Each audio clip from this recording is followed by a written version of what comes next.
Hey guys, tonight we drift into the fog-draped world of Celtic myth, and we're going to unravel the entire story of the picture yourself standing on a damp Irish field, the grass slick beneath your shoes, the horizon heavy with clouds that seem to lean forward as though eager to swallow you whole.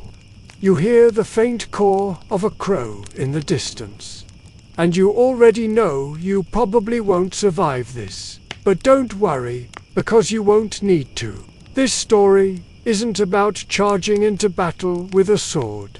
It's about curling up, letting your eyelids sink lower, and slowly drifting toward sleep while warriors and goddesses do all the dangerous things for you.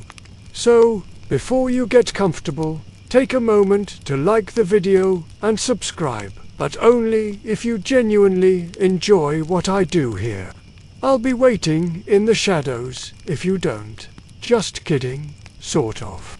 And when you've done that, comment your location and what time it is where you're listening. I'm always curious to see how far across the map this little bedtime circle has spread.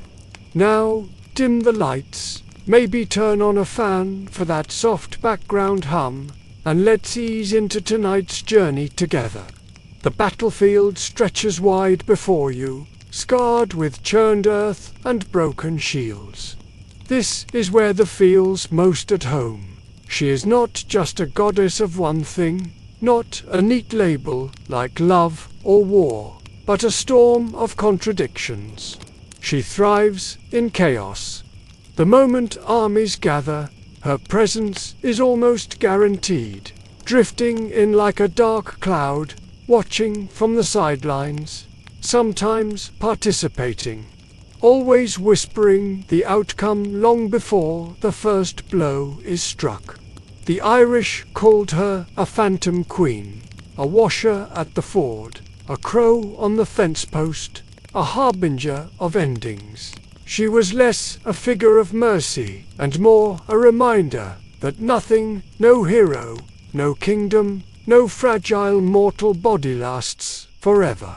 It's interesting, isn't it, how many cultures have these battlefield deities? The Norse had the Valkyries, guiding slain warriors into Odin's hall. The Greeks had Athena, who dabbled in war but always kept one sandal in the realm of strategy and wisdom. But she wasn't interested in guiding the dead somewhere cozy. She preferred to make sure people knew what was coming. And if they didn't, she could ensure they found out in the hardest possible way. Historians still argue whether there was ever a single being, or whether she was always meant to be three in one, a collective force of women who wore the same name like a mask. Some texts describe her as if she were one figure with many facets. Others split her into Bad, Batcha, and Nimain, with each bringing a particular flavor of terror to the battlefield. What they all agree on is that when she arrived, you did not want to be the one standing in her way. Now, in Irish myth, battles weren't just clashes of swords and shields. They were performances.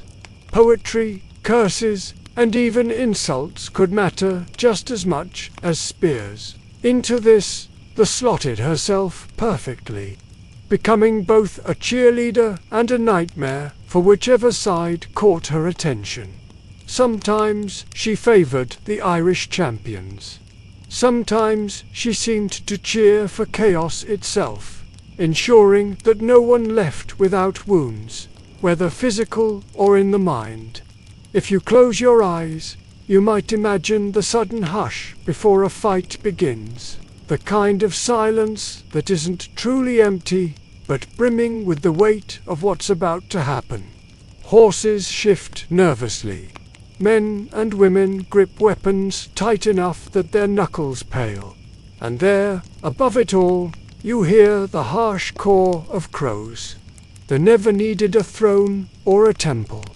Her temple was the wide open sky, Her symbol, the flock of black wings gathering before blood was shed. One quirky tidbit that always amuses me is how, in some folklore, people actually tried to ward her off by shouting louder than her birds.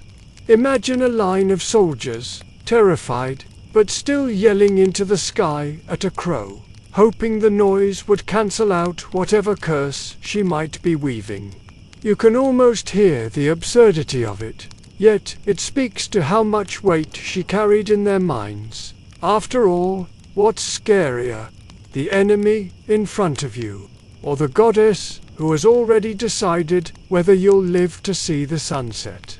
Of course, battles in early Ireland weren't always massive armies. Sometimes they were skirmishes, small and personal, disputes over cattle or land. Yet the maid herself present in those, too. She thrived on the drama, on the tension of human greed and pride. Whether it was 100 men or just a handful, she found her way into the story, leaving her mark on the outcome. There is an academic theory that she might have originally been less of a war deity and more of a sovereignty figure, someone who symbolized the very land of Ireland itself, granting or denying authority to rulers. In that sense, a battlefield wasn't just about who won. It was about who had the right to rule afterward. And she was there to remind everyone that sovereignty comes at a bloody price. You might wonder, was she cruel, or was she simply honest? After all, battles always had losers. She didn't invent death. She just pointed out its inevitability. It's the kind of question you might turn over in your head as you drift, eyelids heavy, listening to the steady hum of your fan. And then there's the detail that she often appeared not just as a crow, but as a woman washing armor or clothing at the riverbank.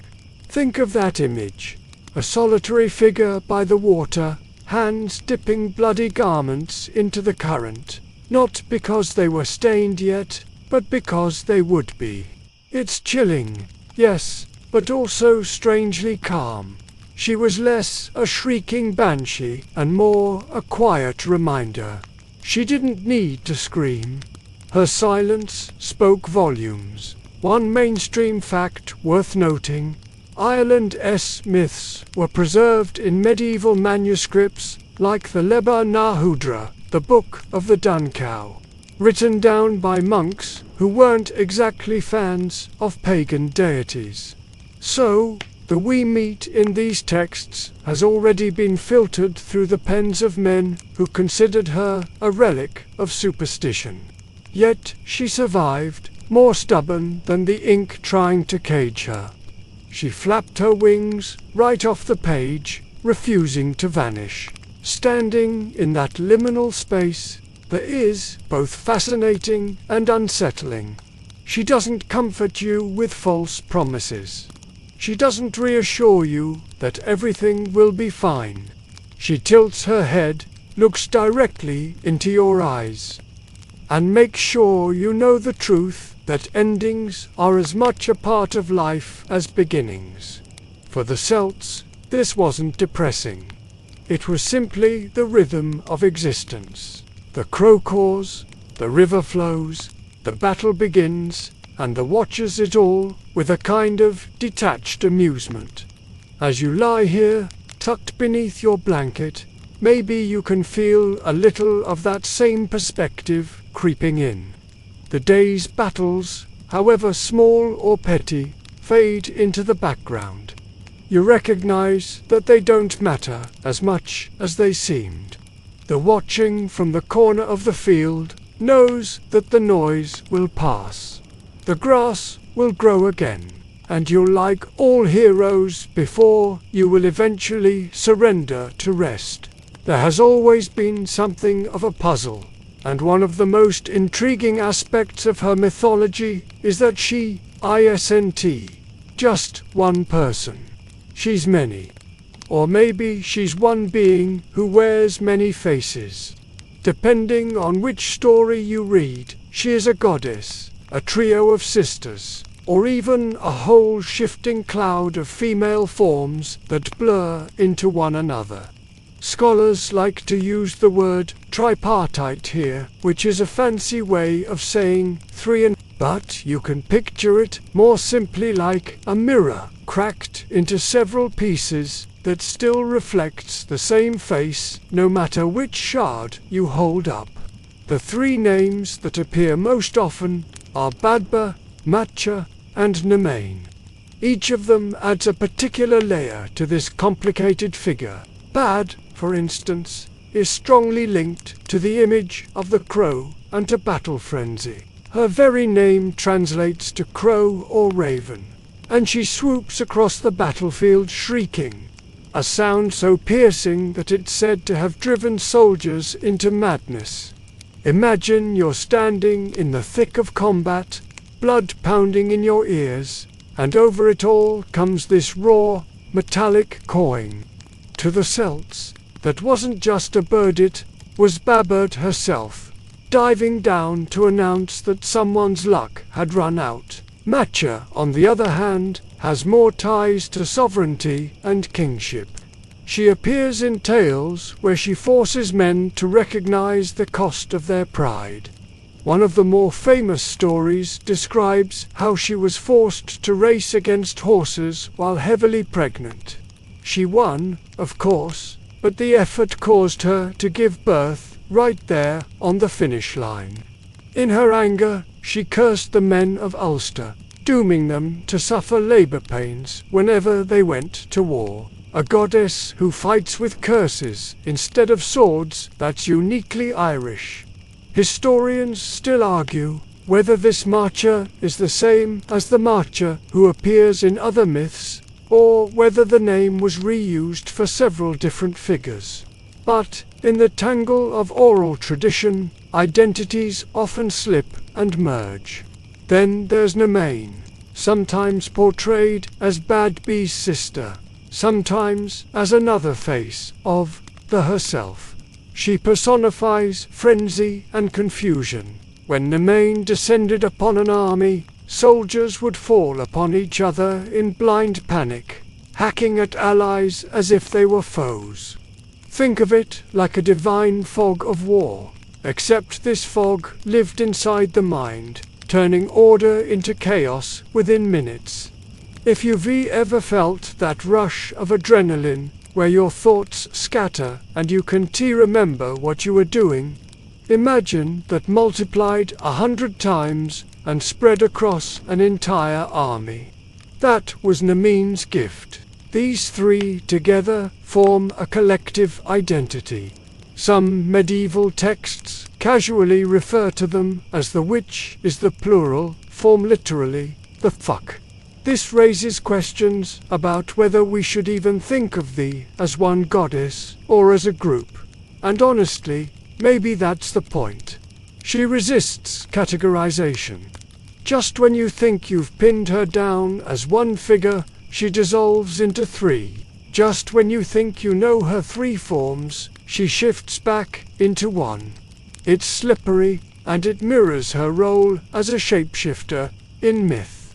A goddess who never lets mortals see her true form for long.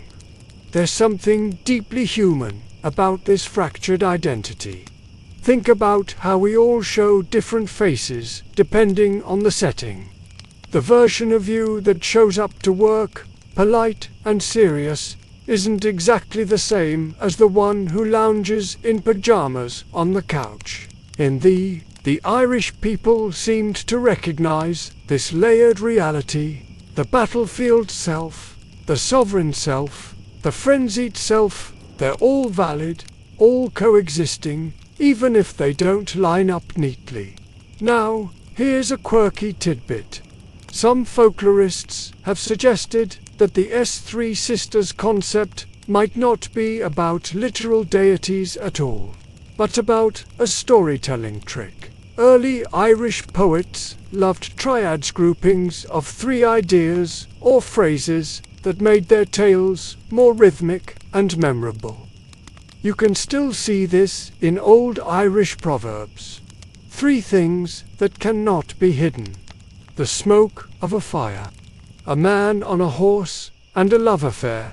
Maybe there was originally just one figure, and over centuries of retelling, she got multiplied into 3 because it sounded better in verse. You can almost imagine a bard reciting by a fire, saying, "She came not once, but threefold bad, Matcha Nemain," and the crowd nodding, shivering at the drama of it. Of course, this hasn't stopped scholars from digging into every scrap of evidence. Historians still argue whether Nemain was a later invention, whether Bab was ever distinct from the atoll, and whether Matcha belongs in this trio, or if she got shoehorned in because her story was too powerful to leave out. It's one of those debates where you realize how little certainty we have. Much of what we know comes from medieval scribes copying down oral stories hundreds of years after they were first told, often reshaping them to fit their own worldview. Trying to reconstruct the from that is like trying to put together a shattered stained glass window when half the pieces are missing. And yet, out of those fragments, a consistent image still emerges. A woman or women bound to war, sovereignty and death, arriving at the critical moment when fates are decided, whether she's shrieking from the treetops as Bad, cursing kings as Matcha, or sowing madness as Nemain. She's always the same dark thread woven through Ireland's tapestry of myth. Here is a solid historical fact to ground us. The Celts themselves valued triads not just in myth but in daily life. Their legal systems often used sets of 3 judgments or 3 conditions for a law. Even their art spirals, triple knots, triskelions shows this obsession with 3s. So when you see a goddess who appears in triple form, you're looking at something that fit neatly into their worldview. She wasn't odd. She was perfectly at home in a culture that saw the world itself as patterned in 3s. Imagine now, drifting further into the story, that you see the on the edge of a river. She is one woman. No, wait, she's 3. One moment you notice the crow feathers at Badby's shoulders. The next, you see Macca's proud stance, hair wild like the horses she once outran. Then Nemin's eyes, wide and fevered, glinting as if reflecting flames. And then they're gone, merged back into one tall shadow, her voice echoing not once, but thrice. That echo isn't threatening, it's hypnotic, rhythmic, lulling you as much as it frightens you. That S, the singular, plural, certain, uncertain. She doesn't fit into tidy categories because she isn't meant to. Her power is in her refusal to be pinned down. And if you're lying here now, heavy with sleep, you can let that idea wash over you. Just as you are never only one version of yourself, she is never only one either. She is many and one, sister and queen, crow and woman, laughter and lament, all at once. There is something haunting about rivers in Celtic myth, and there seems to return to them again and again. If the battlefield was her stage, then the riverbank was her dressing room, a liminal place where endings were foreshadowed. You find her standing in shallow water, skirts soaked, washing garments that aren't stained yet but will be. It is such a vivid image. The washer at the ford. In Irish, she was sometimes called Bean Naig, literally the washerwoman, and to see her was not a blessing. It was an omen.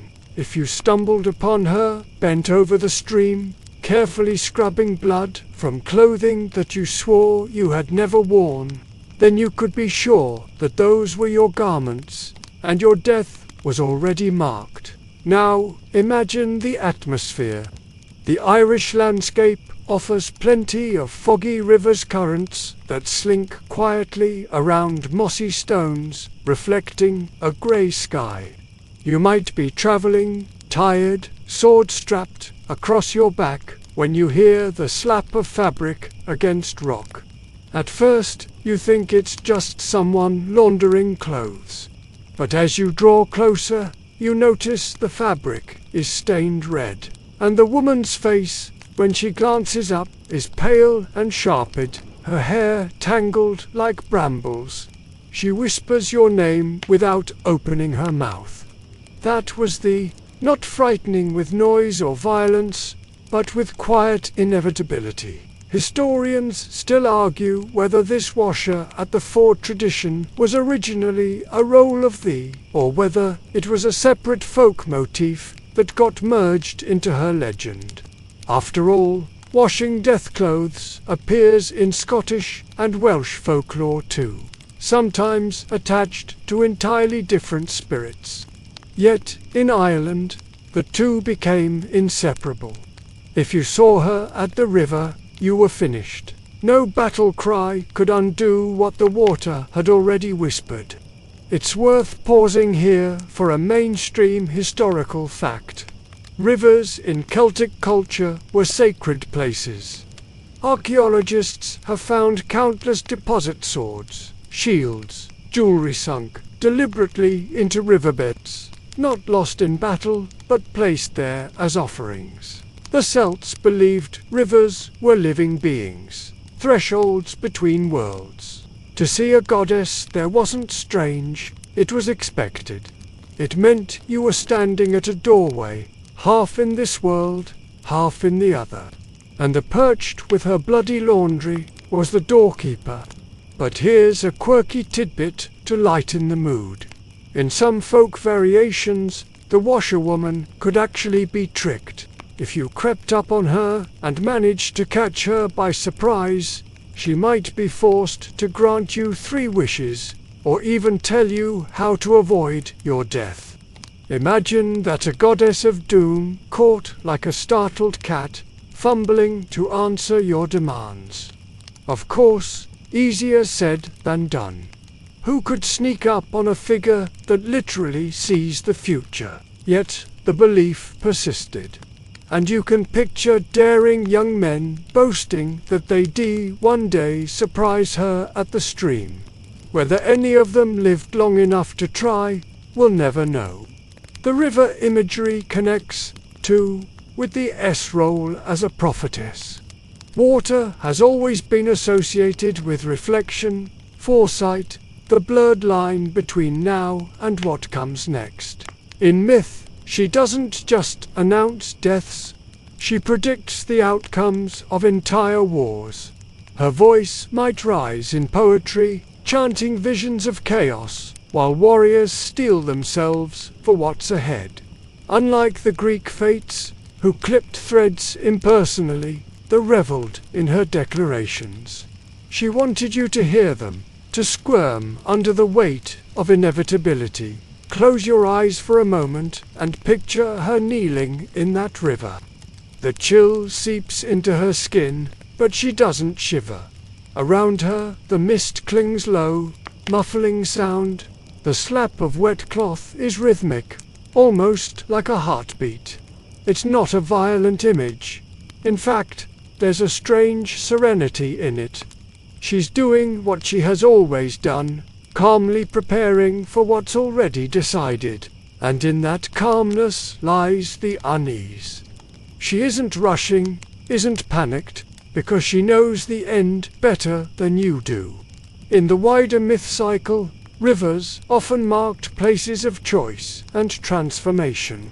Heroes would meet figures who demanded oaths, made predictions, or set impossible tasks while they paused at a ford. The S appearance there isn't random, it places her at the crossroads, where life and death, safety and danger, choice and fate collide. And she always leans toward fate. There's a scholarly debate about whether the washerwoman tradition points to an older role of women in Celtic society. Were they once ritual mourners, preparing garments, wailing at funerals? And this image of the simply magnifies that cultural role into the divine. Or did it stem entirely from her warlike side, making her a personalized omen for soldiers? The truth is probably both.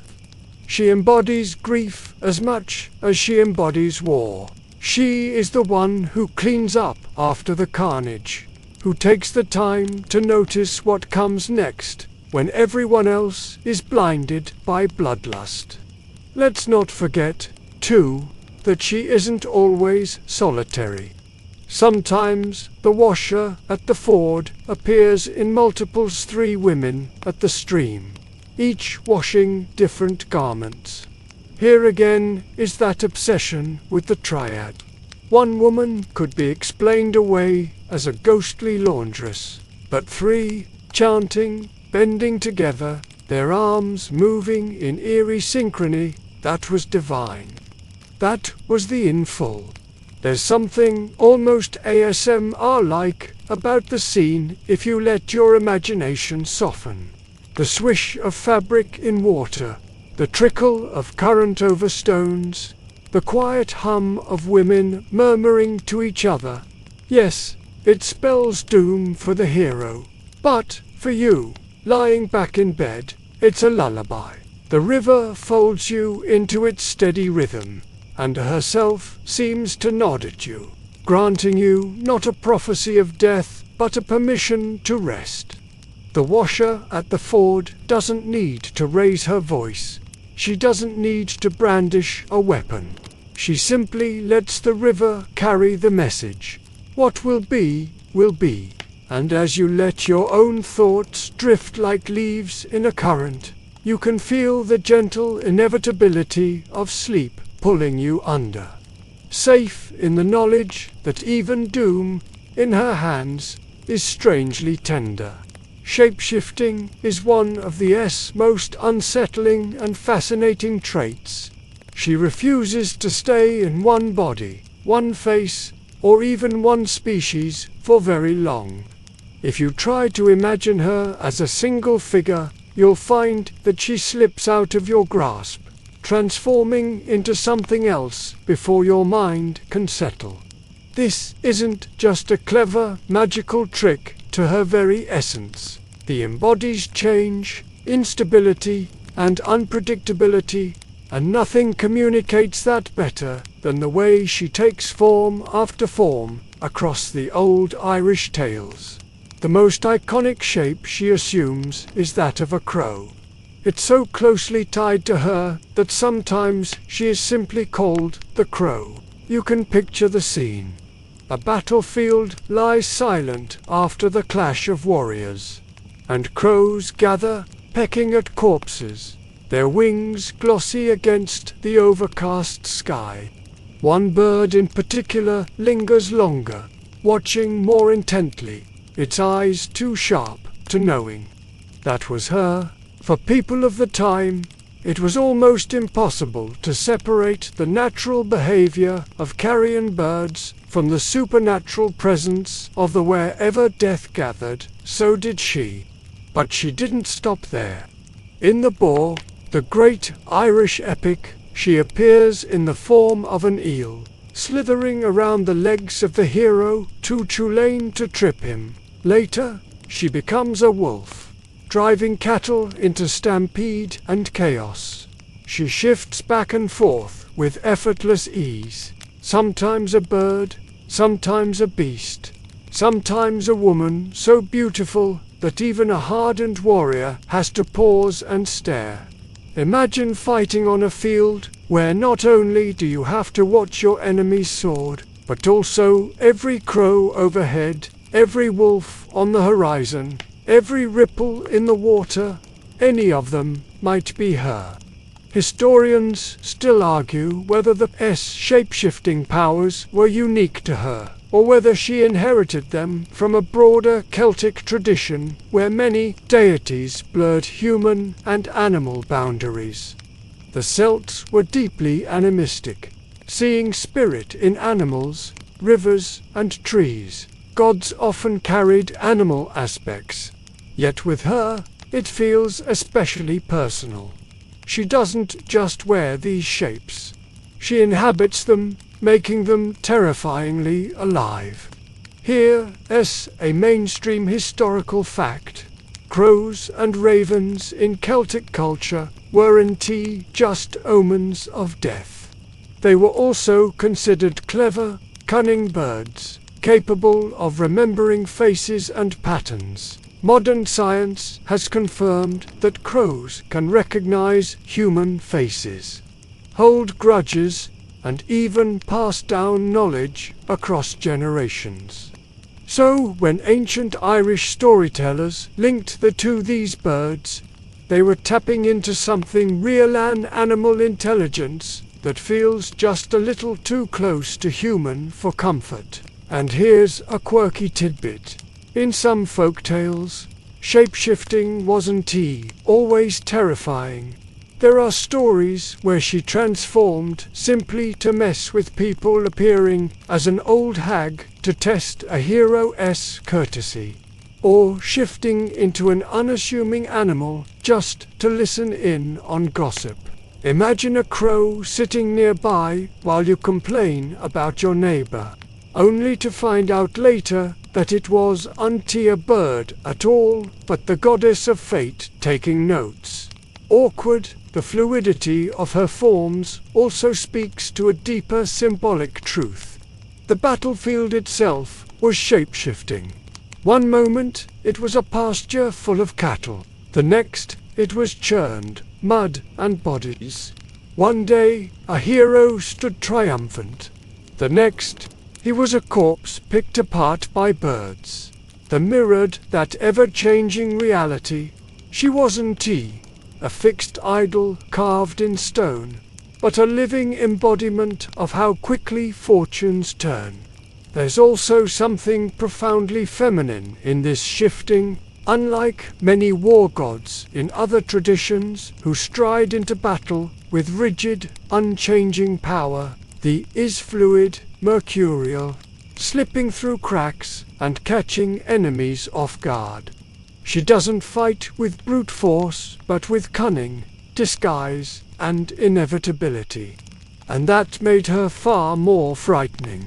Scholarly debates continue over whether her transformations were meant to be literal in the stories or symbolic.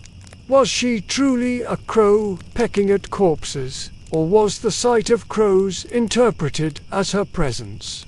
Was she truly an eel wrapping around a warrior's legs, or was that image a metaphor for the entanglements of fate? The beauty of myth is that it doesn't choose. It leaves the door open for both readings, letting the listener squirm between the lines. Picture her now. She stands as a woman with long black hair.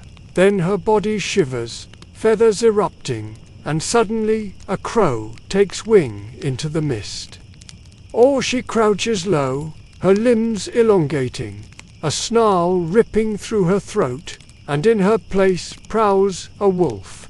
The next heartbeat, she slides into water, her form rippling into something slick and serpentine. You blink, and she's gone, leaving only the rustle of wings and the echo of laughter. That doesn't want you to feel safe. She wants you to remember that nothing around you is fixed, that anything familiar can shift into something threatening at a moment's notice. Yet in that reminder lies a kind of comfort, because if things can turn bad so quickly, maybe they can turn good just as fast. Change isn't only doom, it's possibility. And for you, lying in bed now, you can let that lesson drift into your own thoughts. The day behind you might have felt heavy, difficult, stuck, but the whispers through her shape-shifting. Nothing stays the same. Just as she slides from crow to wolf to woman, your worries can shift to fading into the softer form of sleep. The battlefield dissolves, the river runs on, and the goddess, ever-changing, fades with it into the folds of night. The shape-shifting brings us to one of her most memorable and strangely personal stories. Her pursuit of the Irish hero Trú Chulainn. It's a tale that mixes flirtation, rejection, revenge, and prophecy into one long, uneasy encounter.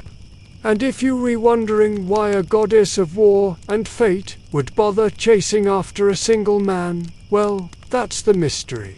She didn't do it often, but when she set her sights on him, she went all in. It begins on the road, as many Irish tales do. Trú Chulainn is travelling alone, weapon at his side, the ground still damp from morning mist. Suddenly, he meets a young woman. She's striking, with long hair and a certain fire in her eyes. She introduces herself, though the names vary across versions. Sometimes she's just a maiden. Sometimes she hints at her true identity. Either way, she makes her intention clear. She wants his affection, his company, perhaps even his love. Now, Trú Chulainn was famous not only for his skill in battle, but also for his stubborn pride. And in this case, pride wins. He brushes her off, telling her he doesn't have time, that his path is set, that he has more important things to do than entertain a stranger's advances. Polite? Not exactly. The brunette never takes rejection lightly, decides that if she can't join him in affection, she'll meet him again in opposition. And so begins one of the strangest sequences in Celtic mythology. As Trú Chulainn presses on, he encounters obstacles: an eel that slithers around his legs to trip him, a wolf driving cattle into his path, and a cow that charges at him. Each time, he fends off the attacker, landing blows that injure the animals. Later, it's revealed that all of these creatures were in disguise, trying to trip him, trap him, or wound him. Imagine the sheer nerve. A goddess deciding to stage manage an obstacle course of doom because a hero bruised her pride. Historians still argue whether this story should be read as comedy, tragedy, or morality tale. Some see it as a warning about hubris, Trú Chulainn, dismissing a goddess and paying the price in endless harassment. Others see it as a reflection of the complicated role. Part tempter, part trickster, part judge. What's undeniable is that their cat-and-mouse dynamic adds a human layer to otherwise grim myths. Here's a mainstream historical fact for grounding. Trú Chulainn is sometimes called the Irish Achilles. Like Achilles, he's a near-unstoppable warrior with a fatal flaw that ensures his early death. And just like the Greek hero, his fate is intertwined with a goddess who alternately aids and torments him. Achilles had Thetis. Trú Chulainn had the parallels aren't perfect, but they show how different cultures circled around similar archetypes of doomed champions. Now for a quirky tidbit, in some tellings, after all their conflicts, there actually offers Trú Chulainn milk to drink when he is dying from his final wounds. Think about that. After hounding him for years, shifting into beasts to attack him, predicting his death in chilling detail, she ends up kneeling beside him with a gesture that feels almost tender. You can almost hear her saying, "Well, you wouldn't have me in life, but I'll make sure you don't leave thirsty." It's petty and compassionate all at once, which is so very. The deeper symbolism here runs through sovereignty again. Some scholars argue that when the offers herself to Tulane, she isn't simply seeking romance, she's offering him kingship, legitimacy, power over the land itself. By rejecting her, he rejects not just her affection, but the deeper bond between ruler and goddess. His eventual downfall, then, isn't just bad luck, but the consequence of turning away divine sovereignty. Whether you buy that interpretation or not, it certainly makes his "I don't have time for you" sting a little harder. Imagine the drama from the S perspective. She approaches him openly, face unmasked, offering partnership. He sneers, so she shifts into crow, wolf, eel, cavalry trick she has, forcing him to acknowledge her one way or another. And when he still resists, she waits, patiently, until the day he lies bleeding on the battlefield. Then she leans in, still present, still unignorable, crow perched on his shoulder as his eyes fade. That's persistence on a cosmic level. Scholarly debates often point out how unusual this is compared to other deities. Most war goddesses don't lower themselves to chase mortals around with such personal vendettas. But the isn't a distant Olympian or aloof Norse figure. She's deeply entangled with the fates of Ireland's heroes. She doesn't just appear as an abstract force, she meddles, harasses, nags, taunts, and, in her own way, cares. Close your eyes for a moment and picture their strange relationship. A proud warrior striding down a lonely path, a woman stepping into view with a sly smile. His rejection sharp as a blade, her laugh low and dangerous as she melts into mist and reappears moments later as an animal lunging at his feet. Again and again, their dance repeats refusal, attack, injury, escape, and finally, the long arc bends toward inevitability. His death, her crow shadow stretching across his body, her prophecy fulfilled. It's not a love story in the traditional sense, but in its own crooked way, it is intimate. That didn't just haunt battlefields in general. She haunted his battlefield, circling him, weaving herself into his every significant fight. To be chosen as her rival was, in a sense, to be chosen as her favorite. And while that's a terrifying honor, it also meant that Tord Tulane, for all his pride, could never really escape her attention.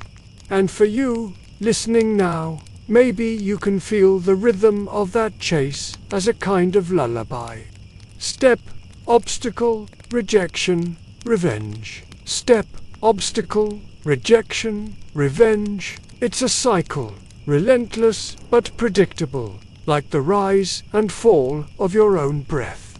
And as the watchers, her hero, stagger, you can let yourself do the opposite. Stop resisting, stop racing, and let the cycle of sleep carry you forward into softer ground. There was never content with one face, one role, or even one story. If her pursuit of Tulane showed her persistence and mischief, the wider body of myth reveals an endless toolkit of disguises and tricks. She thrived on deception, not the petty kind, but the grand stage magic of gods, where the line between illusion and reality thins until you can tell which side you're standing on. Think first of her disguises. She could appear as a radiant young woman, dazzling in beauty, her hair like black silk, and her gaze impossible to ignore. Heroes who stumbled upon her in this form often didn't realize they were speaking with a goddess until it was too late. But with equal ease, she could twist into the opposite extreme. An old crone, skin creased like worn parchment, teeth jagged, body bent and frail. Both faces were hers, equally authentic, equally powerful. It wasn't vanity or cruelty. It was flexibility. She could be the dream or the nightmare, whichever suited her goal. And those goals weren't always straightforward. Sometimes she used her disguises to test people, offering them food, asking for shelter, gauging whether their hospitality or arrogance would reveal their character. Other times, she showed up just to cause a little chaos, stirring tension with a few words, watching mortals unravel like poorly knotted thread. Imagine being a warrior, exhausted from travel, meeting a kindly old woman by a fire who offers you drink, only to realize later that she was and you've been playing directly into her hands. Historians still argue whether these disguises should be read literally. Ancient audiences imagine her shape-shifting on the spot, or metaphorically, as in, here is how she appeared in your perception. Either way, the outcome is the same. She was unpredictable. You never knew whether the beautiful stranger or the withered hag was truly who she seemed. Here's a mainstream historical fact. In medieval Ireland, disguises weren't just mythic, they were practical. Poets and performers often adopted personas, cloaking themselves in exaggerated roles to deliver satire or prophecy. The many ways echoes that cultural practice. She was the divine embodiment of disguise as performance, switching roles like a skilled bard, shifting voices mid-recital. And here's a quirky tidbit. In one obscure folktale fragment, she reportedly disguised herself as a cow. Not just any cow, but an unusually stubborn one that refused to move from the road. Herding cattle was central to Irish society, and cattle raids were practically a national sport. So a cow that wouldn't budge was more than just inconvenient, was an omen. Of course, the cow turned out to be reminding everyone that even the most ordinary creature might carry divine mischief under its hide. Her tricks often extended beyond disguises into manipulations of circumstance. She could appear in dreams, planting suggestions that blossomed into paranoia by morning. She could stir up quarrels between allies with a whisper, turning friends into rivals just in time for battle.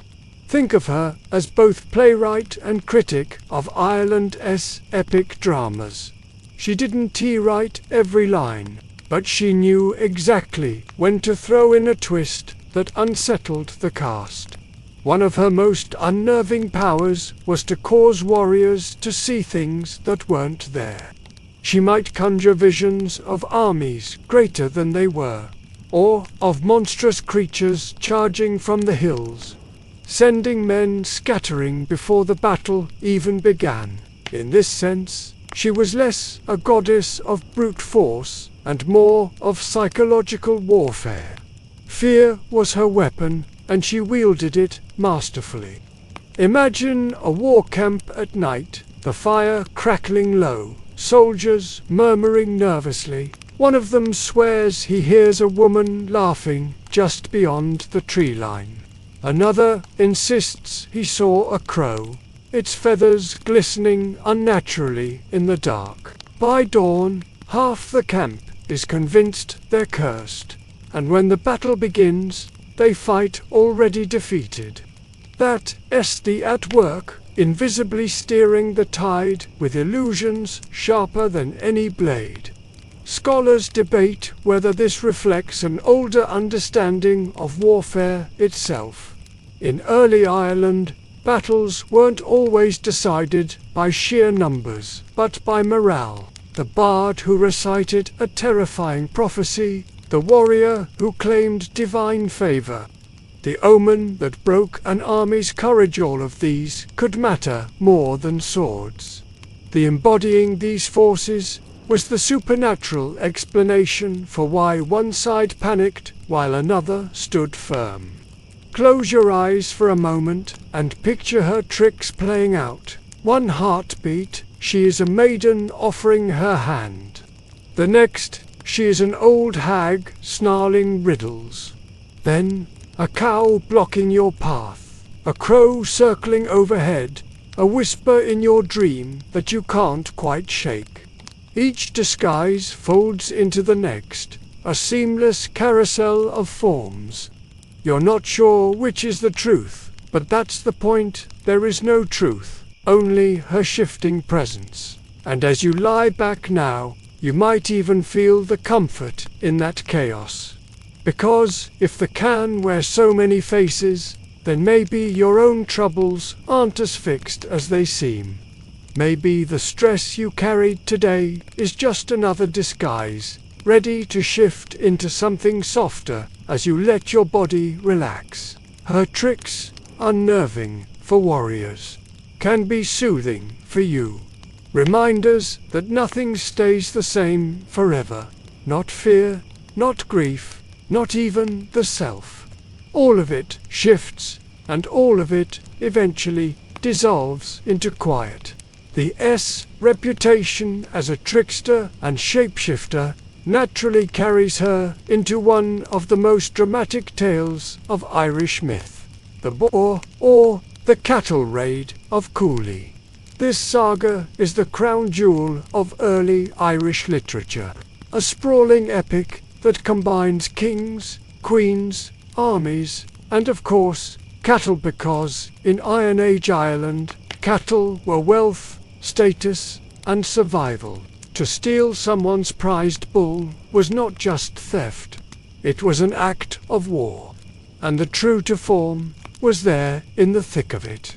The story begins with Queen Meb of Connaught, who looks across at Ulster and decides she simply must have the great brown bull of Cooley. It's not about hunger. She has plenty of cattle. This is about pride, rivalry, and proving she can match her husband's wealth, horn for horn. She raises an army. Alliances are struck, and soon Ulster is under siege.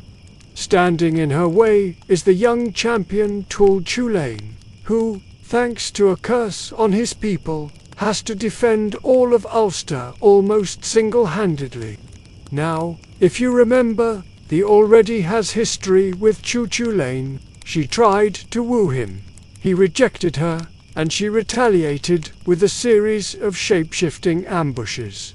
So when the unfolds, she isn't exactly cheering from the sidelines. Instead, she inserts herself into the drama, complicating matters for everyone. One of her key appearances comes when she warns Tulane of what's coming. Depending on the version, she appears first as a maiden, promising him her help in the battle if he'll accept her love. Once again, he refuses. Once again, she takes it personally. And so, she vows to stand against him in the conflict to come. The stage is set for another round of their peculiar rivalry. As the battles rage, she tries to hinder him directly. She takes the form of an eel, wrapping round his legs as he fights. But he kicks her away, injuring her. She becomes a wolf, stampeding cattle to trample him, but he drives her back with a stone to the eye. She shifts into a cow, charging at him, but he wounds her again. Each disguise fails. Each attempt leaves her hurt, and yet she persists. It's almost comedic's the goddess of war being battered back by a mortal. But that's the paradox of the power wasn't in direct combat. It was in the inevitability she carried. She didn't need to win every skirmish. She only needed to make sure the story ended the way she had foreseen. Historians still argue whether the inner should be seen as antagonist, ally, or neutral force. On one hand, she actively opposes Tulane. On the other, she also warns him, which could be read as a twisted form of aid. Was she trying to save him from his pride, or was she simply ensuring he walked directly into his fate? The texts don't answer clearly, and maybe that's intentional. The resists clean labels. Here's a mainstream historical fact. There was written down in the Book of the Dun Cow and the Book of Leinster, manuscripts dating from the 11th and 12th centuries. By then, Ireland was Christian, and monks were the scribes. That means the version we have was filtered through Christian eyes, who may have reshaped the S-roll. Yet despite their efforts, she emerges just as wild, contradictory, and uncontainable as ever. And here's a quirky tidbit. In some folkloric versions of the story, the disguises herself after being wounded by Tú Chulainn and tricks him into giving her healing. She appears as an old woman milking a cow, offering him drink from 3 cups. Each time he blesses her for the milk, the wounds he gave her are healed. It's an odd, almost humorous detail, the hero unknowingly undoing his own strikes because he fails to recognize the goddess right in front of him. If nothing else, it shows her persistence. She will find a way to get the last laugh. The cattle raid itself is a frenzy of pride and destruction. Men clash, warriors fall, and the years, sometimes as a crow, sometimes in human form. Always circling, always reminding both sides that they are only playing out a script already written. When Tú Chulainn finally faces his doom later in the cycle, it feels less like defeat and more like the finally closing a story she had been writing all along. Imagine the scene as the Watchers. Armies spilling across fields, cattle lowing in panic, warriors shouting oaths, spears flashing in the sun. Above them all, a single crow circles, its cry cutting sharper than steel. She doesn't have to swing a sword. Her weapon is inevitability. Her battlefield, isn't the mud, but the minds of men who already know what it means to see her overhead. For the listener, you, here in the quiet, this may sound chaotic, but notice the rhythm underneath it. The raid rises, swells, and crashes like waves. Pride builds, battle breaks, there appears, warns, hinders, vanishes, returns. It is less a straight line than a cycle, the same cycle she always embodies. Resistance, refusal, injury, inevitability, and just as waves soothe even as they crash, this myth can lull you too. Because no matter how loud the cattle low, or how fierce the warriors shout, there reminds us that all storms pass. Even this epic, grand and wild as it is, will settle into silence, just as your mind is settling now. If there is one thing there is most famous for, it's her gift or curse for prophecy. She doesn't just appear on the edges of battles or slip into disguises. She speaks doom into the air, and those who hear it know that she is never wrong. The Celts believed in the power of words in a way that we sometimes forget today. To declare something was to make it real, and when they raised her voice, her prophecies were not just warnings, they were outcomes already set in motion. Picture her standing on a rise above a battlefield.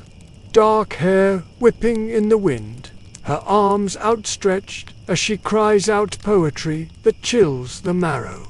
The soldiers below glance upward, and though they cannot hear every word, the rhythm itself unsettles them. She is not merely telling them they will die, she is weaving their deaths into the world, stitching their end into the fabric of fate. One of her most chilling moments comes in connection to Tor Tulane again. After their many run-ins, she delivers a prophecy that he will not survive his coming battles. And as always, she's right. He fights valiantly, he wounds her and mocks her. But when the time comes, he falls. She had declared it long before, and her voice made it so. In this way, the is like a living paradox, powerless to change what she sees, yet all-powerful in declaring it. Historians still argue whether the S prophecies were meant to be seen as divine foreknowledge or as a form of psychological warfare. Was she literally glimpsing the future, or was she simply so skilled at reading the signs of human pride and folly that her predictions felt supernatural? To a medieval audience, both would look the same. When she said you were doomed, you believed it, and belief is a powerful, self-fulfilling prophecy. Here's a mainstream historical fact. In early Irish society, poets and seers, called Fillead and Druids, were believed to hold the power of satire and prophecy. A poet's curse could destroy a king's reputation. A seer's prediction could alter the course of politics. He embodies this cultural belief at a divine scale. Her words are not mere speech. They are weapons sharper than swords. And here's a quirky tidbit. In some fragments, she doesn't just predict battles, but domestic chaos too. One account has her foretelling a cow fightius, an actual fight between cattle describing in great detail which animals will gore each other and when. It sounds almost absurd, like a mythic gossip report, but it shows that for the Celts, prophecy wasn't just about kings and warriors. Even the fate of cattle mattered, because cattle were wealth, and wealth determined survival. Her prophecies weren't always shouted on hillsides. Sometimes they were whispered, intimate and unnerving. Imagine a lone warrior walking through the night, hearing footsteps behind him. He turns, and there she is, cloaked in shadow. She leans close, her breath cold against his ear, and tells him exactly how he will die. Not in a scream, not in anger, but in a calm, conversational tone, as if remarking on the weather. How would you keep walking after that?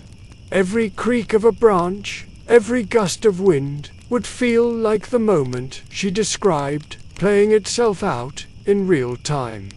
Some scholars interpret her role as prophetic to mean that she was less a war goddess and more a goddess of endings in general. She isn't necessarily the one who kills, but the one who names death, and in naming it, confirms it. In this way, she resembles figures like the Greek Morrígan, the Fates, or even the Norse Norns, who weave the destinies of men. Yet the S method is more visceral. She doesn't work quietly behind the scenes. She declares it openly, ensuring that everyone knows their doom before it arrives. Her words could also stir frenzy. In the Boar, she and her sisters are said to fly over the battlefield shrieking, their cries filling warriors with panic. But sometimes she used prophecy not to frighten, but to prepare. Some accounts suggest that hearing her predictions gave warriors the courage to fight harder, knowing that if their end was fixed, they might as well meet it with dignity. That duality is what makes her so slippery. She's never fully villain or Alicious, both, depending on how you choose to hear her. Close your eyes now and picture her on that battlefield. She doesn't carry a spear. She carries words, heavy as stone. Each syllable falls like a drumbeat, marking time toward the inevitable. She names who will fall, where they will fall, and how. Her voice echoes not just in ears, but in bones, and when she is finished, silence follows, deeper and darker than before. And in your own life, her role as prophet can feel oddly comforting, because if endings are inevitable, if they are woven into the pattern from the start, then maybe there's no need to fight them so fiercely.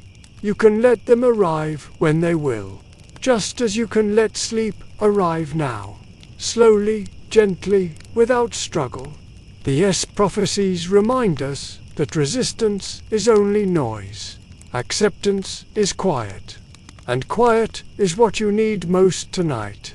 When you think of it's tempting to imagine only the crow on the battlefield, shrieking doom over fallen warriors. But her role was much deeper than war. She was also tied to sovereignty and the land itself, which in Celtic culture meant that she was part of the very heartbeat of Ireland. This is one of the strangest, most profound aspects of her mythology. She wasn't only about death and destruction, she was also about rulership, fertility, and the cycle of renewal. In early Irish belief, kingship wasn't just a political role, it was a sacred bond between the ruler and the land. A king who was just and strong ensured prosperity. A king who was unjust or weak cursed the soil, leading to famine and failure. This wasn't metaphorical, it was taken very literally. If crops failed or cattle sickened, people said the king had lost his connection with the land. And at the heart of that connection stood female figures of sovereignty, often embodied by goddesses, like one of the most telling stories describes her union with the Dogda, the great father god of the Tuatha Dé Danann. On the eve of battle against the Fomorians, Dogda seeks her out. He finds her standing by a river, washing herself, another image tying her to water and liminality. They join together, and through this act, she bestows her favor on him and his people. In return, she promises victory. This union is not just physical, but symbolic. By coupling with her, Dogda becomes aligned with the power of the land itself, sanctioned by its goddess. Historians still argue whether this scene should be read literally as mythic romance or as a symbolic sovereignty ritual. Here's a mainstream historical fact. Many Indo-European cultures had sovereignty goddesses. The Romans had figures like Roma, the personification of the city itself. In India, kings were often seen as marrying the goddess of the earth. Ireland's version followed the same pattern. The king did not rule by his sword alone. He ruled because the goddess of the land granted her approval. With her fierce and unpredictable nature, embodied the wild truth of Ireland. Fertile but also dangerous, generous but also unforgiving. And here's a quirky tidbit. Some Irish tales describe sovereignty goddesses as testing would-be kings by appearing first as hideous old women. If the man embraced her despite her ugliness, she transformed into a radiant young queen and granted him kingship. That test the ability to see beyond appearance mirrors the own shifting forms. Was the beautiful maiden offering power really a goddess? Was the hag on the roadside merely a test? Either way, kingship demanded recognition of her many faces. The connection to sovereignty makes sense when you consider her other traits. War, after all, was often the crucible of kingship. Who ruled Ireland was not decided in a quiet council chamber, but on muddy fields, with cattle seized and warriors slain. To stand as king meant not just surviving war, but being favored by the forces that governed life and death. And more than any other figure, held those forces in her hands. scholarly debates linger about whether her role as sovereignty goddess was older than her role as war goddess, or vice versa. Did she begin as a land figure, later absorbed into martial myths, or did she start as a crow of battle who gradually took on the duties of legitimizing kings? The truth may be that she was always both. For the Celts, the land itself was warlike. It provided, but it also demanded. It nourished, but it also punished. With her dual faces of destruction and fertility, embodied that tension perfectly. Picture her now as the land personified. She is the river that flows endlessly, the crow perched on a branch, watching your steps, the fertile earth beneath your feet that can just as easily crack into famine. For a king, to embrace her was to embrace all of Ireland, its bounty and its terror. For a warrior, to ignore her was to invite death. For the people, to acknowledge her was simply to accept the truth that life and death, sovereignty and chaos were two sides of the same coin. And for you, lying back and listening, this imagery of sovereignty can take on a gentler shape. You are not a king facing the S-test, but you can recognize the same truth in your own life. The land beneath your bed, your home, your body is both demanding and nurturing. It asks you to rest, even as it carries the weight of the day. Like the herself, it wants you to surrender, to recognize its power not by resisting, but by leaning into it. Her sovereignty was never about comfort, but about truth. And truth, when faced calmly, is not frightening. It's steady, grounding, and as predictable as the rhythm of your breath right now. You don't need to rule a kingdom to feel that. You only need to allow yourself to rest, knowing that the land, like the will, carry on its cycles whether you resist or not. The image of the crow on the battlefield is so deeply tied to thee that it is hard to separate the two. Whenever you hear a crow's harsh call cutting through still air, you can almost imagine it as her voice. To the ancient Irish, these birds were more than scavengers, they were omens. Living shadows of war, feeding on death and reminding everyone that no victory ever came without a price. Picture a field after combat. The shouting has faded, swords lie broken, bodies are strewn across the mud. Then comes the silence, broken only by the flutter of black wings. Crows descend in flocks, pecking at eyes, pulling threads of flesh, filling the air with their cause. And somewhere among them, one bird lingers longer, stares harder, perches higher. That bird isn't just a bird. That est, the watching, waiting, claiming what she had already foretold.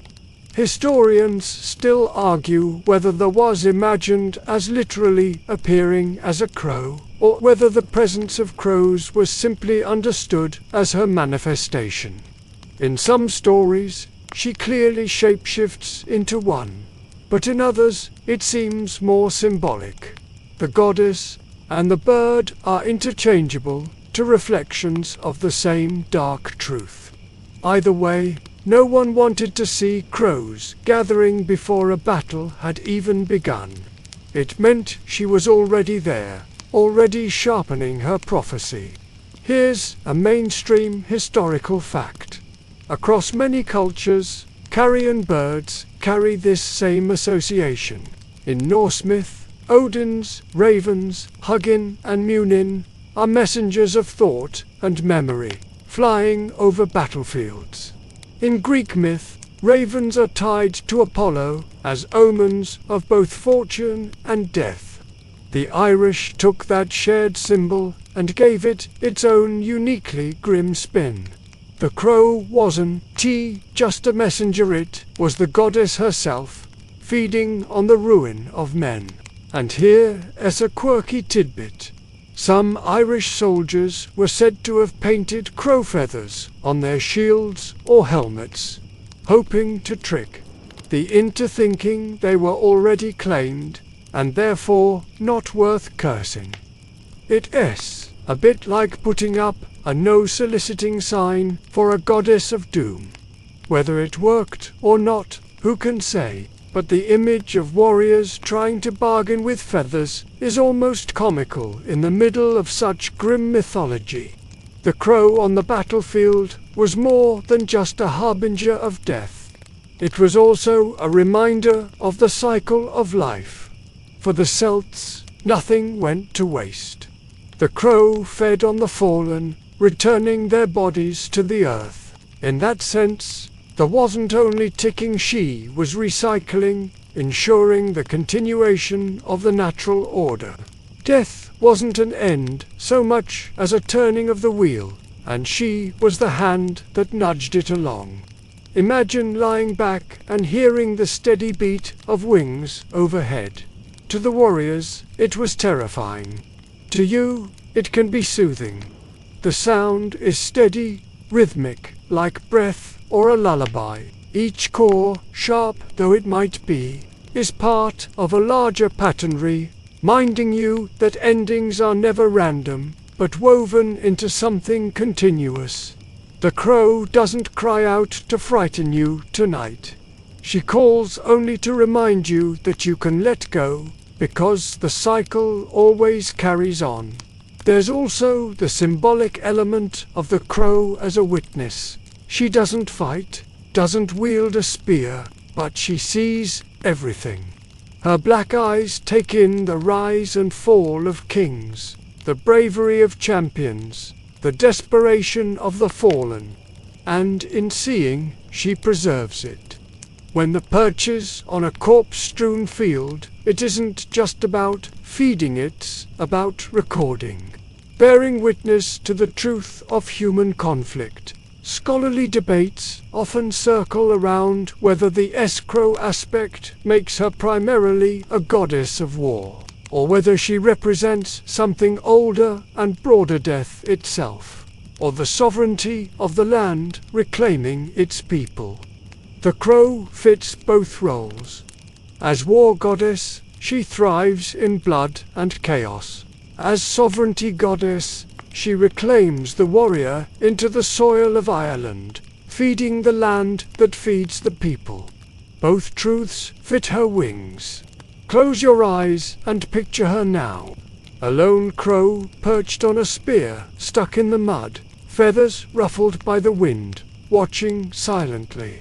Or a flock rising together in a wave of black, blotting out the grey sky. It is eerie, yes, but also strangely peaceful, because in that moment, everything is finished. The noise of battle is gone. The crow, and the through her, announces that the struggle is over. What remains is only quiet, and for you, that quiet is the point. Whatever noise clattered through your day, whatever battles you thought you had to fight, they are done now. The crow calls, not to frighten, but to mark the end. You can rest in that silence, trusting that the has already seen it through. The S story doesn't exist in isolation. Like any figure in Irish mythology, she is woven into a vast web of connections with other gods, heroes, and supernatural beings. Her encounters with the Tuatha Dé Dananns, the divine race of Iron Drivial, even more about her strange, contradictory character. She wasn't always simply a crow on a battlefield. Sometimes she was a partner, sometimes a rival, and sometimes something altogether harder to define. Perhaps the most famous of these connections is with the Dogda, the great good god of the Tuatha Dé Danann. He's often portrayed as jovial, enormous, with a bottomless appetite and a magical cauldron that never runs dry. but he's also wise and powerful, a leader among his people. On the eve of the great battle against the Fomorians, the Dogda seeks out by the river Unias. There, the two meet in a union that scholars still puzzle over. In some retellings, it is straightforward. They come together as lovers, and in doing so, the grants her blessing to the Dagda's people, ensuring their victory. In other versions, the encounter is more cryptic, full of symbolism. She speaks of rivers overflowing, of blood washing across the land, of cattle trampled into mud. He listens, nodding, knowing that her words are prophecy disguised as conversation. Either way, the result is the same. Through their union, the choosers sides, and the Tuatha Dé Danann win the battle that secures their dominion over Ireland. Historians still argue whether this union is meant to be seen as a mythic sovereignty ritual where the goddess of the land offers herself to the rightful ruler simply as a colourful story that gave weight to the Dogda's victory. The fact that it takes place by a river only strengthens the first interpretation. Water, land, and woman together grant legitimacy. Without her, he might have fought bravely, but gained nothing lasting. With her, his victory had roots, sanctified by the goddess of endings and beginnings. Here is a mainstream historical fact. The Tuatha Dé Danann were often portrayed as gods of craft, war, and magic who eventually became associated with the Ur fairy mounds. Their stories were recorded centuries after Ireland converted to Christianity, so by then they were half deities, half fairies. This stands out even in this company for her refusal to be tamed. While others gradually softened into fairy lore, she remained harsh, warlike, and uncompromising. And here's a quirky tidbit. In one playful medieval gloss, a scribe describes the Dogda and the meeting and rather bluntly says that he lay with the woman in the river.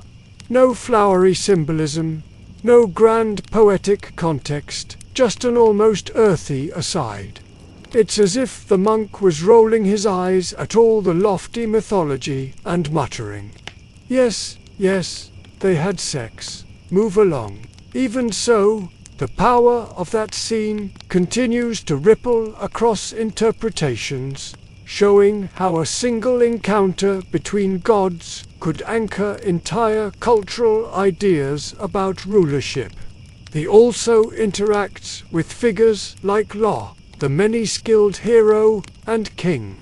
In some texts, she aids him indirectly, spreading confusion among his enemies before the Second Battle of Mag Tord. With Law, her role feels less personal than with the Dogda, or Tu Chulainn, but she remains present, her crow shape circling above, ensuring that victories are accompanied by her inevitable chorus of death cries.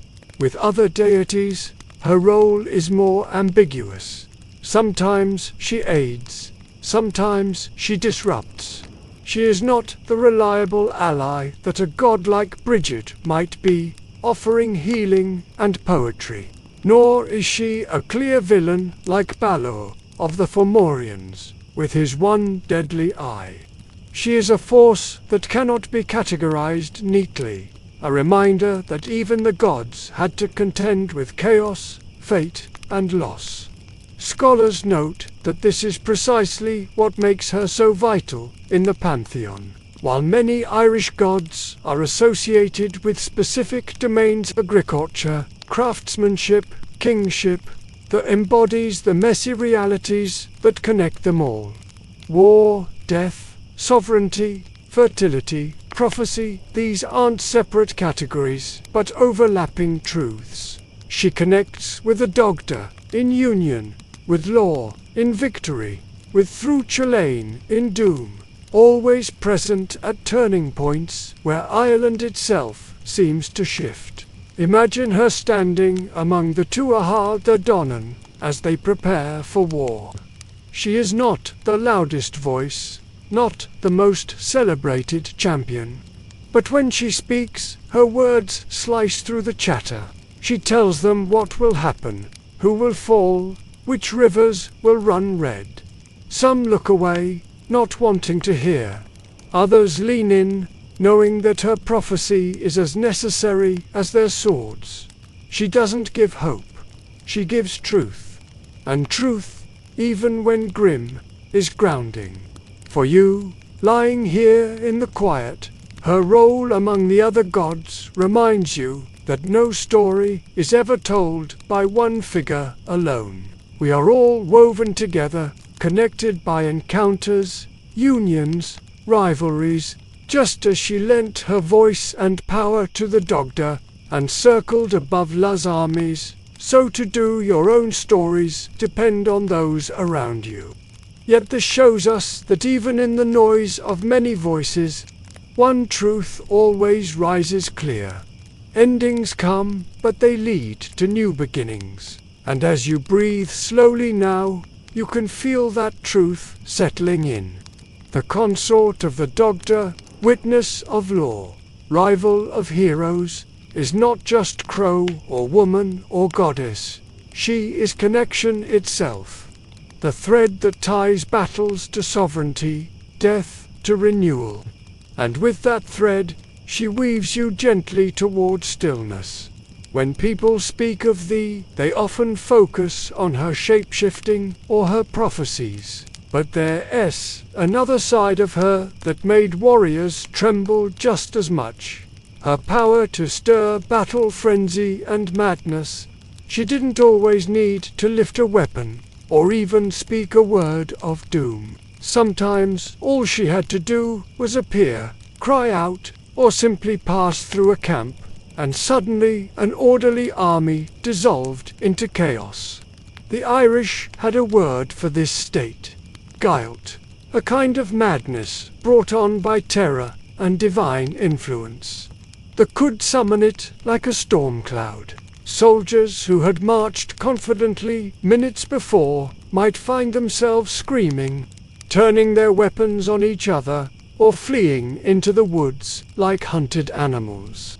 Nemain, one of her aspects or companions, was especially linked with this role. Where Nemain walked, confusion followed. It wasn't just fear, it was frenzy, a loss of all reason. Imagine it. Two armies stand facing each other on a grassy plain. Shields gleam, spears are poised, horses stamp the earth. Both sides are tense, but ready. And then a shriek splits the air. Not the ordinary shriek of a crow, but something sharper, more piercing, almost metallic. Warriors look up and see a dark figure in the sky, or a hag on the hillside, or perhaps nothing at all, just the echo of that sound lodged in their skulls. Suddenly, men stumble, strike at shadows, lash out at their own comrades. The battle begins before swords ever clash, because the has already broken their minds. Historians still argue whether descriptions of her frenzied powers are mythic exaggerations or echoes of real tactics in Iron Age warfare. After all, psychological warfare has always been a part of battle. A sudden noise, a strange omen, or even rumors of divine curses could make armies panic. That then might represent the embodiment of those real fears, given a face and a voice in story. Here is a mainstream historical fact. Roman sources describe Celtic warriors themselves as frighteningly wild in battle, sometimes fighting naked, painting themselves with woad, and screaming in high-pitched cries to terrify their enemies. In that context, the S role as a frenzy stirrer fits perfectly. She wasn't inventing chaos. She was channeling it, amplifying it, ensuring it drowned out reason. And here's a quirky tidbit. Some accounts suggest that Nemain's cries were so powerful that men dropped dead of sheer fright without a weapon ever touching them. Can you imagine dying not from a sword, but from being literally scared to death by a goddess's shriek? It's the kind of detail that feels absurd, yet eerily plausible. After all, even modern medicine records cases of sudden death brought on by shock or terror. The simply personified that lethal fear. This frenzy could also be contagious. Once one soldier panicked, others followed, until the entire battle turned into a blur of confusion. That didn't need to slay every warrior, she only needed to start the chain reaction. It was like dropping a spark into dry grass. Within moments, everything was burning, and she only had to watch. Some scholars view this as an essential role in myth. Battles in Ireland were rarely simple contests of numbers. They were performances full of boasts, curses, and omens. Morale could mean the difference between victory and annihilation. By personifying fear as a goddess, the Irish gave shape to something they experienced very directly. The sudden, irrational terror that could sweep through men in the heat of conflict. Close your eyes for a moment and imagine that sound, the shriek of the echoing across hills. It isn't just loud, it's layered, vibrating, carrying more than human lungs should hold. It rattles inside the chest, makes the heart stumble, fills the mouth with a metallic taste. You don't know if you should run, fight, or hide. And in that hesitation, she wins. But notice how, for you, lying here in the dark, the same idea can be softened. Her shriek doesn't have to be terror. It can be release. It's the loud exhale after a long day, the sound that shakes loose the clutter in your head. Her frenzy, in this moment, is not panic but catharsis. She strips away all the little distractions, leaving only stillness behind. The power to stir madness wasn't cruelty, was inevitability. Fear lives in every battle, waiting for the right spark. She simply knew how to light it. And once she had, the story unfolded exactly as she said it would. And so, as you let your own mind quiet, think of her not as a shrieking terror, but as a dark lullaby. The noise of the day has already broken apart. The frenzy has passed. What remains is calm, the deep calm that follows a storm. The has done her work, and now she steps back, leaving you with only silence, steady and soft. Among the many guises, one of the most eerie and unforgettable is her role as the washer at the ford. If her crow form is about circling above death, this form is about kneeling right beside it, calmly preparing what comes after. The scene is simple, almost domestic. A woman bent over a river, scrubbing clothes in the current. But the clothes aren't ordinary garments. They're soaked in blood that hasn't been shed yet, and if you happen to stumble upon her, you may recognize the clothing as your own. The washerwoman, or Bean Naig, appears again and again in Celtic folklore. She is often described as pale, with long hair trailing into the water, her hands red from endless washing. Sometimes she's old and haggard, other times young and strangely beautiful.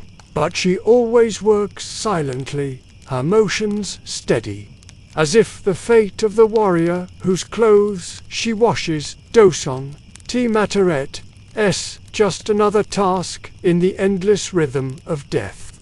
Imagine approaching a ford at dusk. The water is low, gurgling over stones. the air damp and cool. You hear the steady slap of fabric against rock. At first, you assume it's just a local woman doing her laundry. But when you look closer, you realize she's scrubbing a tunic that looks very much like your own, down to the frayed stitching on the collar. And when she looks up, her eyes meet yours with calm recognition.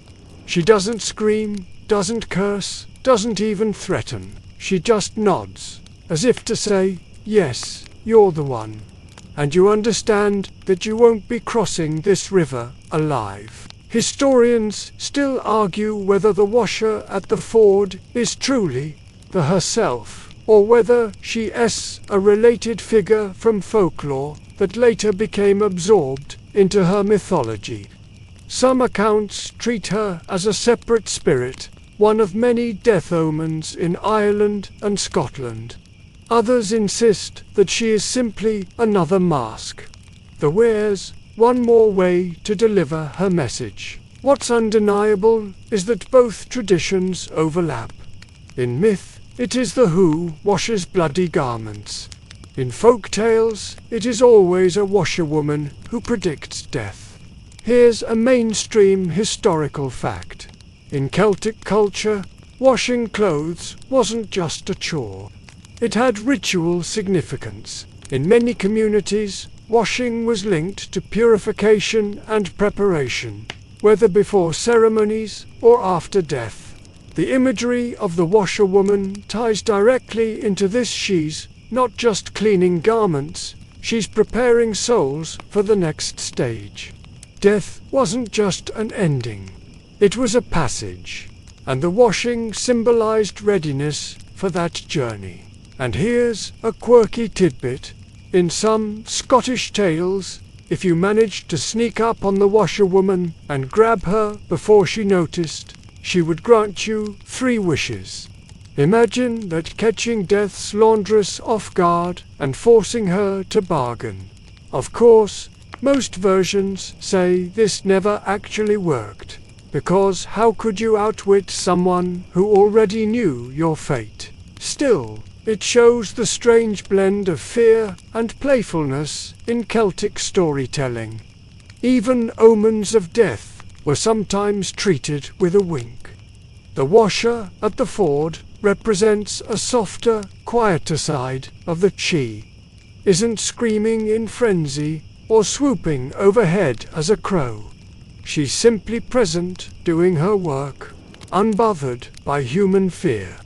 There's a calm inevitability to her presence. She doesn't kill you, she only confirms what will happen.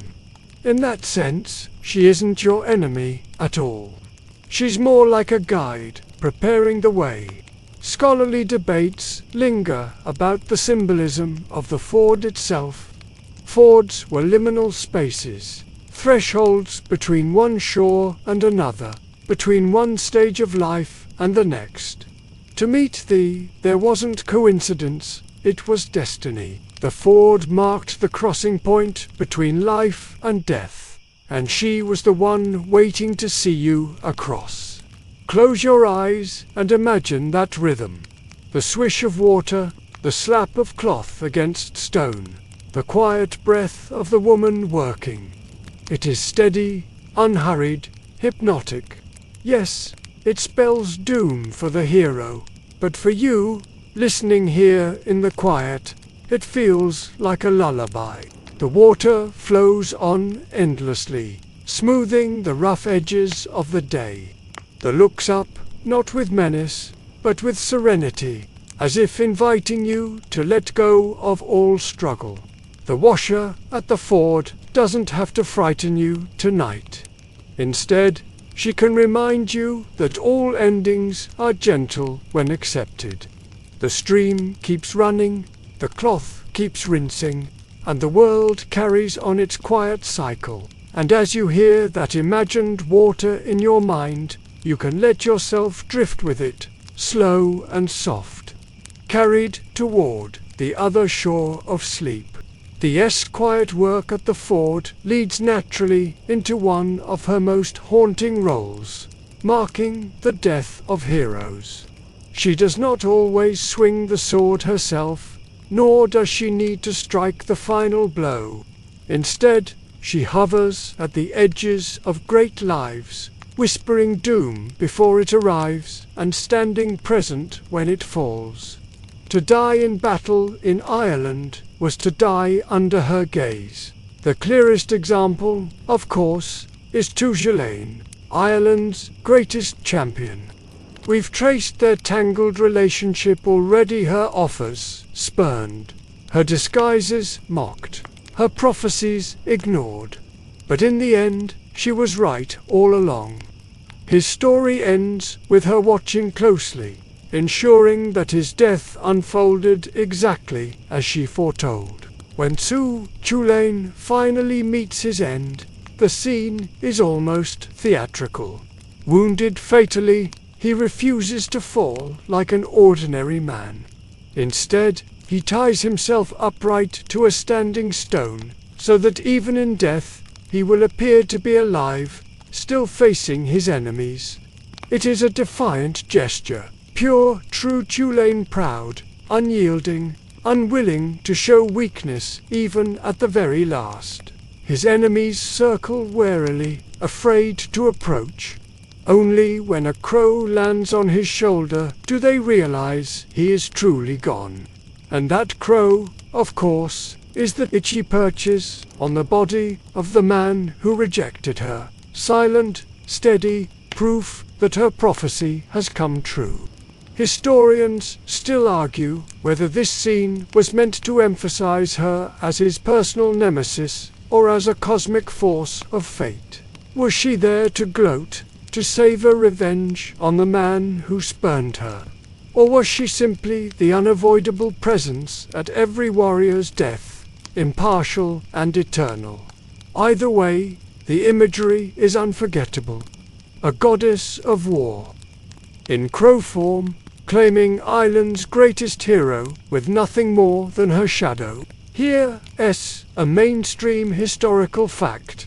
The tale of Tulane's death was preserved in multiple versions across different manuscripts, including the Book of Leinster. Variations exist, but the crow on his shoulder remains constant. That detail was too powerful to omit, no matter who was writing it down. It shows just how deeply entwined there was with the concept of heroic fate. And here's a quirky tidbit. Some storytellers claim that when they landed on Tulane's shoulder, the crow actually drank a drop of his blood as her prize. It's a small, almost grotesque flourish, but it fits her character, half terrifying, half petty, always finding a way to leave her personal mark on the story. But Tulane was not the only hero touched by her. Many others in Irish cycles are said to have met their end under her gaze.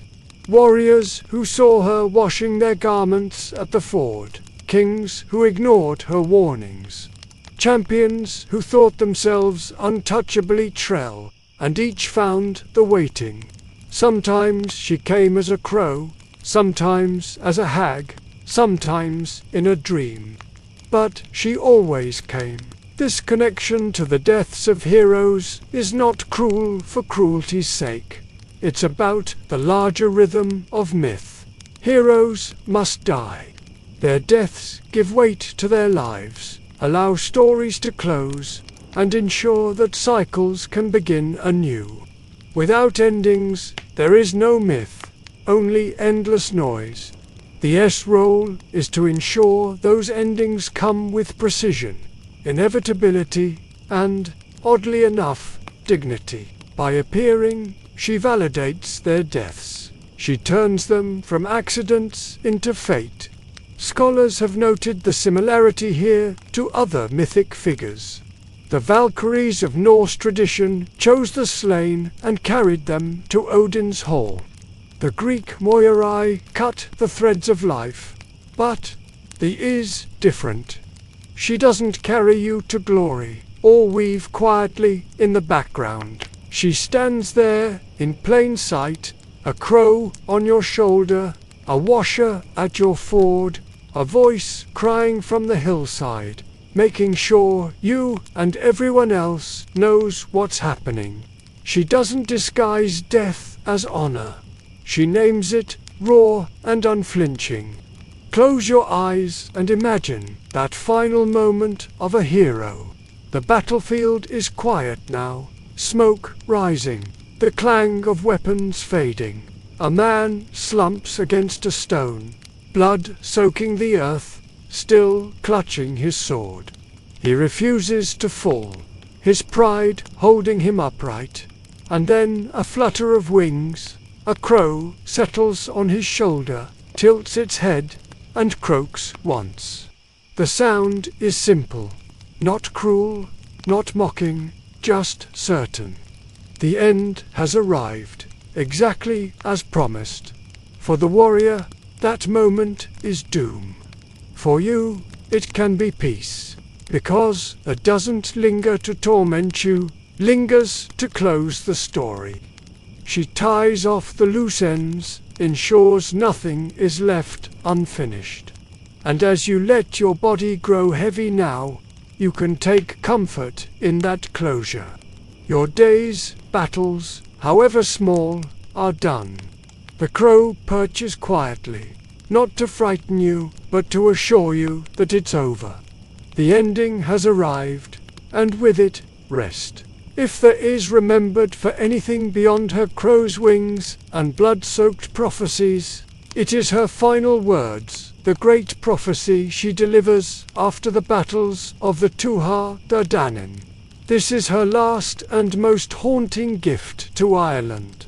A vision not of a single warrior's death, not even of one army's ruin, but of the slow decline of the land itself.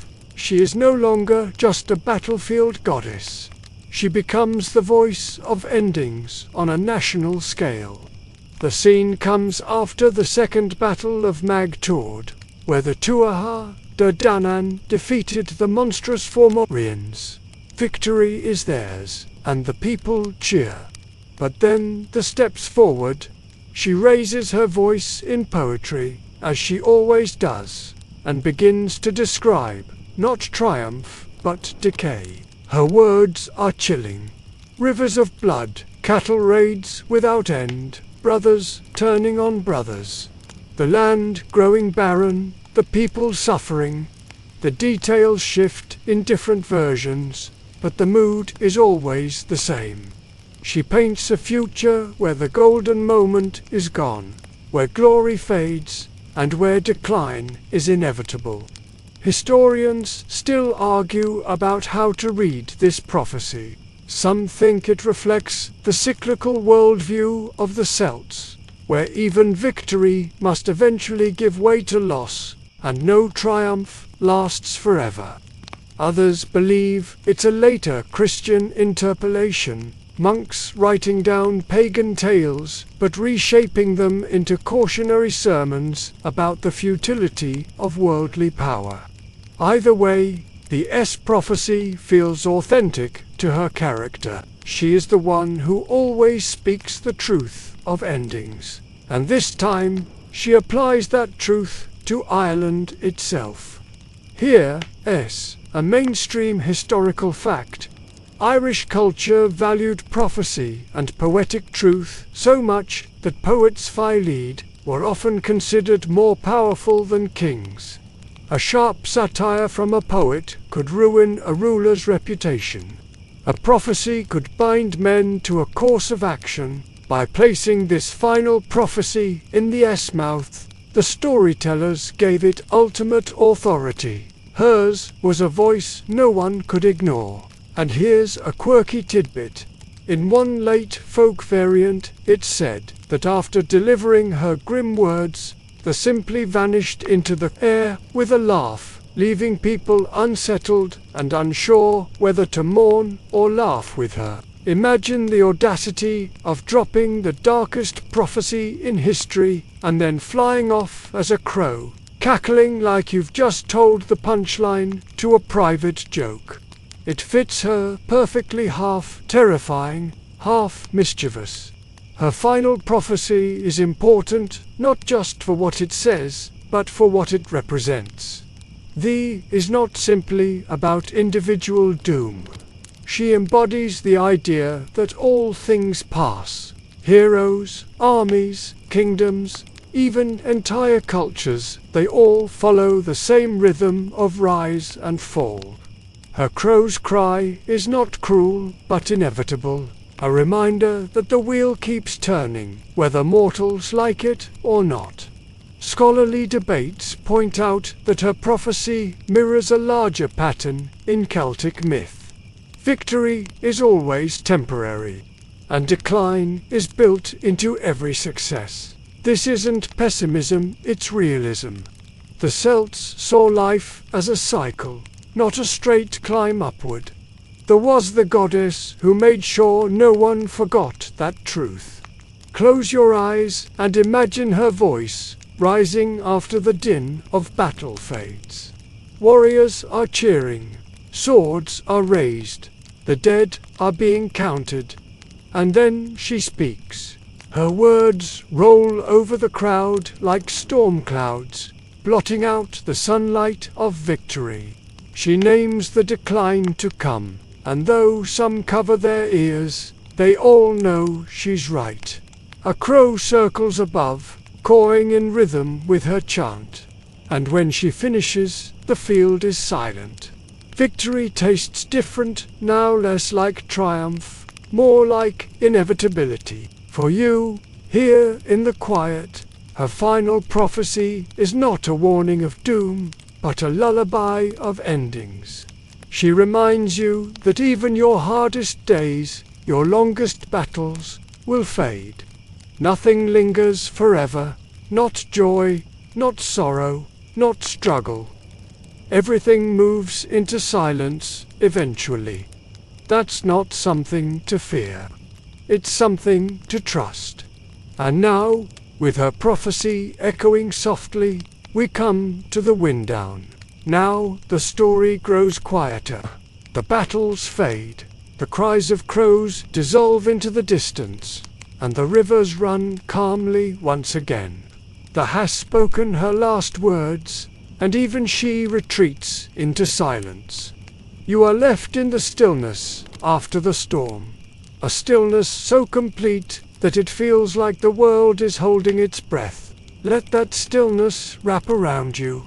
The fields of Ireland, once soaked with blood and echoing with prophecy, are now covered in soft mist. The grass bends gently in the breeze, the crows tuck their heads beneath their wings, and the rivers keep flowing, steady and endless. Nothing more is demanded of you. Nothing more needs to be done. You can breathe deeply here. Each breath sinks you deeper into the softness beneath you, like sinking slowly into moss. The so fierce and relentless in her stories is now only a shadow on the horizon, a reminder that endings are simply part of the great rhythm. She does not frighten you. She soothes you, whispering that it's all right to let go. Your thoughts drift like the garments she washed in the river, carried gently away by the current. Each one loosens, fades, dissolves. What remains is quiet. What remains is rest. The story is finished now. The goddess has spoken, the cycle has closed, and the night is yours. You are safe, you are still, and you are ready to surrender to the soft pull of sleep. So close your eyes, breathe slowly, and let yourself drift into dreams, carried by the same currents that carried heroes before you.